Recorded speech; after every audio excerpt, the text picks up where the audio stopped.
Hello everybody, कैसे हैं आप सब? आई होप आप सब अच्छे होंगे।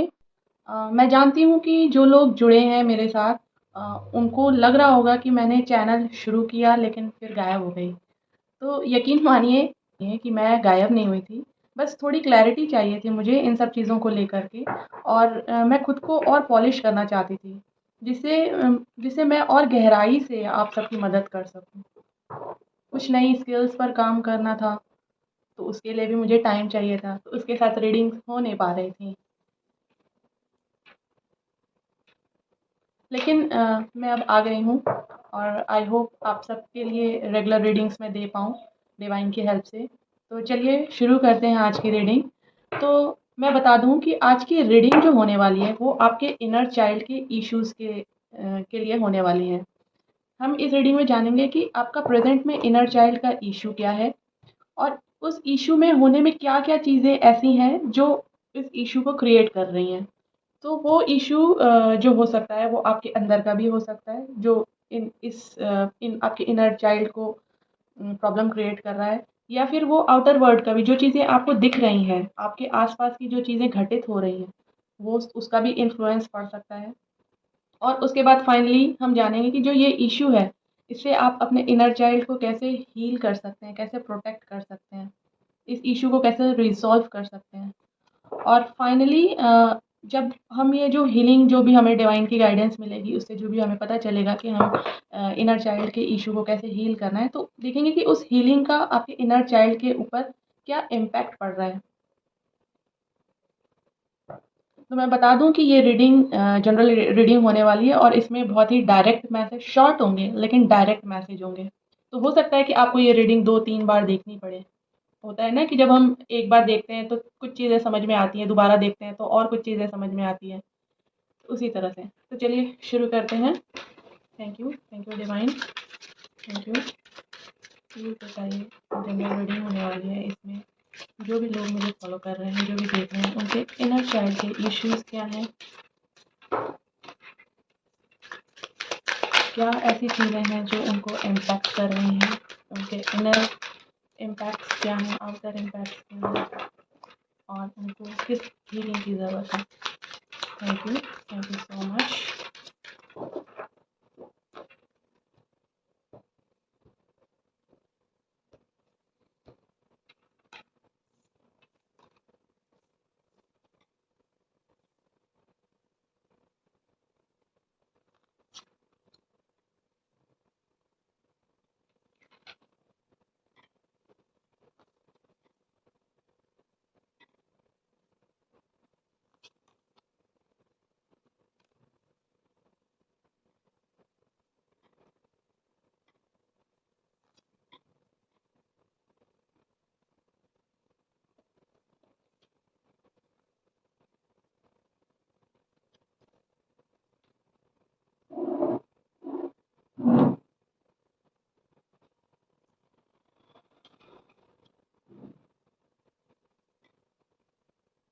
हुँ, यहाँ थोड़ी-सी जगह की प्रॉब्लम है कैमरे की वजह से।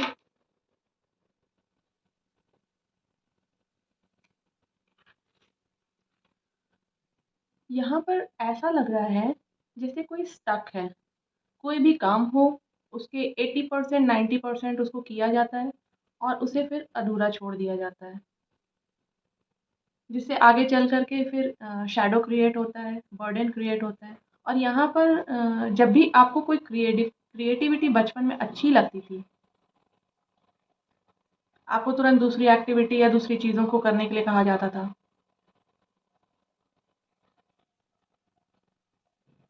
चीज़ों की जगह यहाँ पर आपका कोई फ्रेंड भी हो सकता है, कोई स्कूल हो सकता है, इट्स जस्ट एनीथिंग। या आप करना कुछ और चाहते थे मगर आपको बोला जाता था नहीं, पहले ये करो, ये ही तुम्हारे लिए ज़रूरी है। समझ रहे हो आप?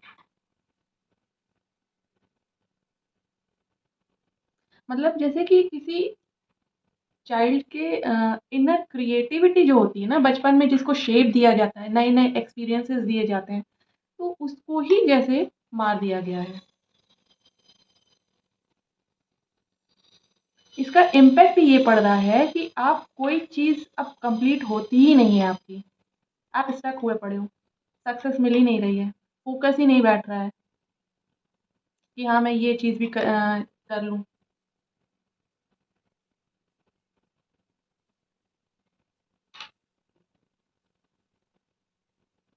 और इन सब चीज़ों से ये जो पैटर्न्स चले आ रहे हैं कि हर बार बचपन में आप कोई भी काम करो, नहीं नहीं नहीं नहीं नहीं, ये नहीं करना, पहले अपना ये काम करो, नहीं नहीं नहीं नहीं, ये नहीं करना, अपना ये काम करो। तो उससे जो आपका इंटरनल अब प्रेजेंट में जो आपकी इंटरनल चीज़ें हैं उस चीज़ को शेप दे रही हैं, जो इन्फ्लुएंस कर रही हैं आपके इनर चाइल्ड को, हील नहीं होने दे रही हैं। ये जब जब आपको बचपन में नई नई एक्टिविटीज़ करने से रोका गया, आपके इनर चाइल्ड को खुले आसमान में उड़ने से, नए नए एक्सपीरियंसेस लेने से रोका गया, तो अब आप उड़ने से भी डर रहे हो।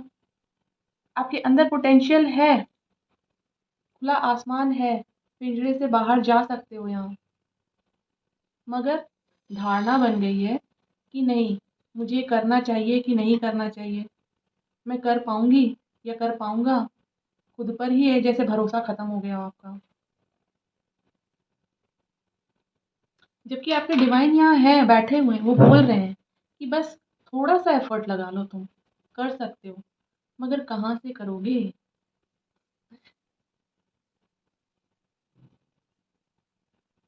जब अंदर ही भर दिया गया है कि तुम कुछ कर ही नहीं सकते। इसी के साथ देखेंगे कि आपके एक्सटर्नल ऐसे क्या इन्फ्लुएंसेस हैं जो इम्पैक्ट कर रहे हैं। कार्ड है क्लिंगिंग टू द पास्ट। जब हर चीज़ अधूरी छोड़ने की आदत हो गई हो, तो बाहर जब भी देखोगे कोई चीज़ कंप्लीट मिलेगी ही नहीं, कंप्लीशन किसी चीज़ में दिखता ही नहीं है कि हाँ, मैंने ये काम पूरा किया, हाँ, मैंने मुझे सक्सेस मिली। और इर्द-गिर्द के लोग भी ऐसे हैं, जब भी आप कुछ नया करना चाहते हो, तो बोलते हैं कि आज तक किया क्या है तुमने?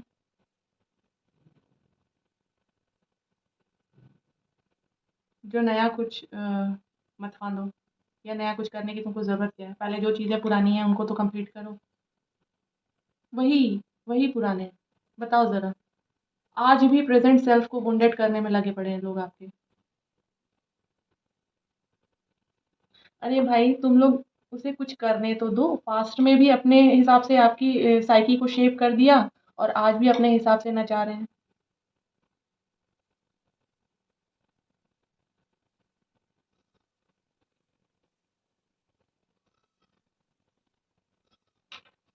और इन्हीं सब चीज़ों से आप पास्ट का ट्रॉमा लिए बैठे हो, और पैटर्न्स ऐसे बन गए हैं कि वो काम 90% पर आकर ही अटक जाता है।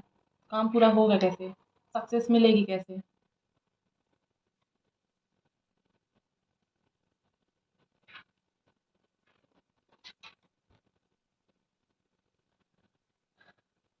तो ये चीज़ को हील कैसे किया जाए? आपके पास्ट ट्रॉमास जो हैं उनको हील कैसे किया जाए? कार्ड है कंप्लीशन।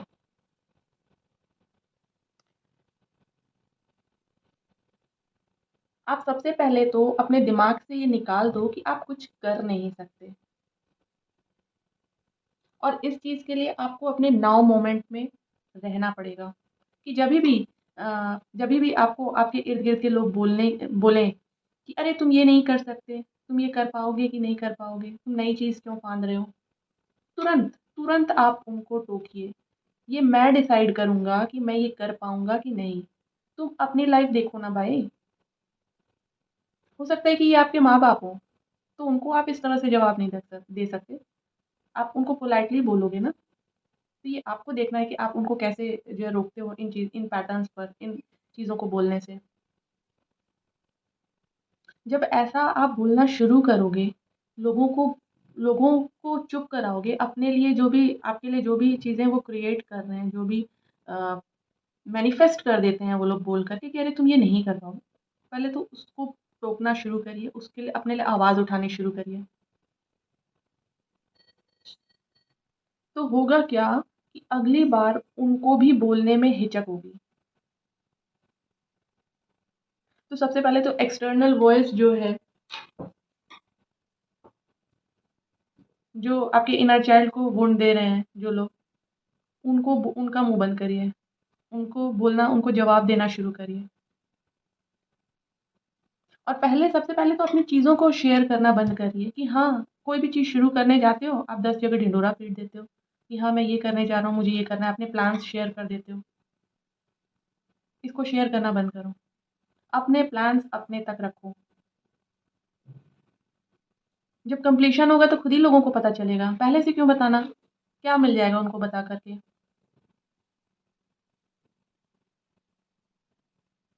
होता क्या है, जभी भी हम अपने प्लान्स या अपनी चीज़ों को दूसरों के साथ शेयर करते हैं, तो भले ही वो आपके अपने हों, लेकिन उनकी नेगेटिविटी कहीं न कहीं बैठी रहती है कि पता नहीं ये कर पाएगा, नहीं कर पाएगा। दूसरों को छोड़ दो, बाहर के लोगों को छोड़ दो।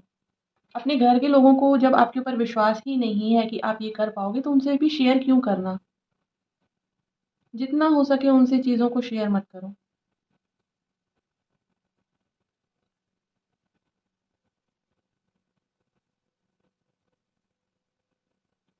फिर उसके बाद जब आप एक्सटर्नल वॉइसेज़ को बंद करने में मतलब बंद करते हो, लोगों को जो है शट करते हो, तो उसके बाद आपको अपने अंदर काम करना है। खुद को हील करना है। क्योंकि अंदर तो आप ये सोचे पड़े हो, धारणा बन गई कि मैं कुछ कर ही नहीं सकता। मेरे लिए ये चीज़ है कि नहीं है, मैं ये कर पाऊँगा कि नहीं कर पाऊँगा। ठीक है? तो इसके लिए करना क्या है? छोटे-छोटे, छोटे-छोटे टास्क लो। सबसे पहले तो उठते ही जैसे कि अपना बेड बना लिया, फ्रेश हो लिया। लोग उठते हैं ऐसे ही घूमने चले जाते हैं, इधर-उधर घूमते रहते हैं। आधा दिन ऐसे ही घूम के निकाल देते हैं। तो पहले इन सब चीज़ों को अपने ऊपर फ़ोकस करो कि तुम कर क्या रहे हो। ऐसा तो है नहीं कि गलती तुम्हारी है नहीं। ठीक है, चीज़ें बैठ गई हैं अंदर, चाइल्ड को वुंड कर दिया है, तो अब उसे हील कौन करेगा? तुम ही तो करोगे कि कोई और आके कर देगा? और सब तो और लगे हुए हैं वुंडेड आपके इनर चाइल्ड को वुंडेड करने में।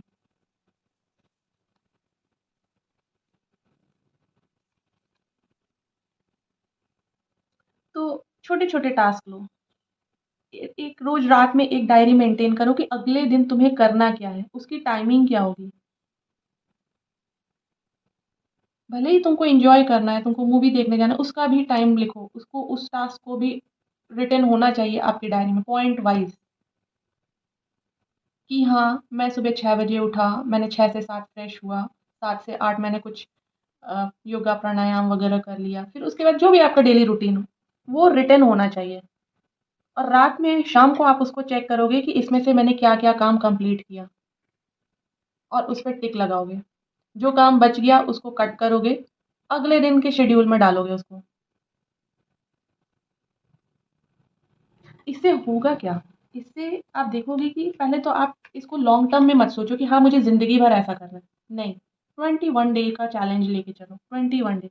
कोई भी हैबिट होती है ना, कहते हैं कि 21 डेज़ में वो हैबिट बन जाती है। कोई भी काम अगर आप करते हो तो आपकी बॉडी को, आपके माइंड को, आपके इनर सेल्फ को उस चीज़ की हैबिट हो जाती है। तो 21 डे का चैलेंज लेके चलो कि 21 डेज़ आपको अपने लिखे हुए रूटीन पर ही चलना है और चीज़ों को कंप्लीट करना है। तो इससे आपका इनर कॉन्फिडेंस बिल्ड होगा। आपके इनर चाइल्ड को भी सुकून मिलेगा कि हाँ, मैंने कुछ तो किया। हीलिंग होती जाएगी, उसकी हीलिंग होती जाएगी। 21 डेज़ के बाद आप देखोगे कि आपको खुद पे खुद थोड़ा कॉन्फिडेंस बिल्ड हो गया, आपको खुद पे खुद अच्छा लगना शुरू हो गया।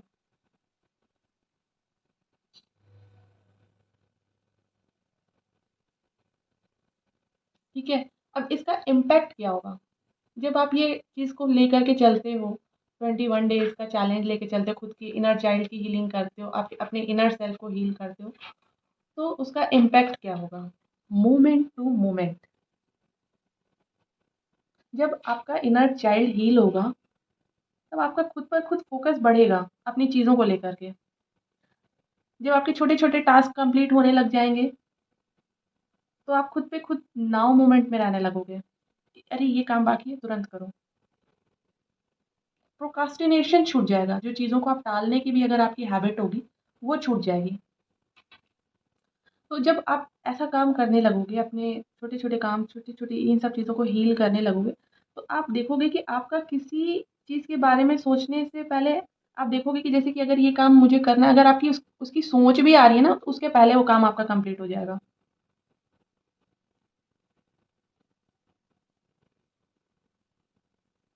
अपने आप सक्सेस अचीव होने लगेगी।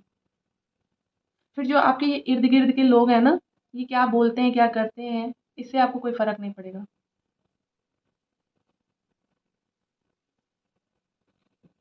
ठीक है? तो ये छोटी-सी रीडिंग थी गाइज़। आई होप आप इन सब चीज़ों को समझोगे और इसे फ़ॉलो करोगे। अगर आपको एक बार में रीडिंग ना समझ में आए, कुछ-कुछ ऐसे वर्ड्स होते हैं, कुछ-कुछ जैसे कि अगर आप 1 से 2 बार इस रीडिंग को देखोगे, तो कुछ चीज़ें खुद ब खुद चैनल होंगी आपके अंदर कि हाँ, क्या हो रहा है आपकी लाइफ़ में।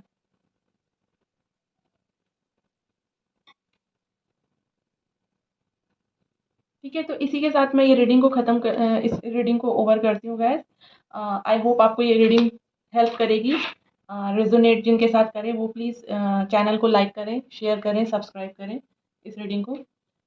तो फिर मिलेंगे आपके साथ नेक्स्ट रीडिंग में। तब तक के लिए बाय।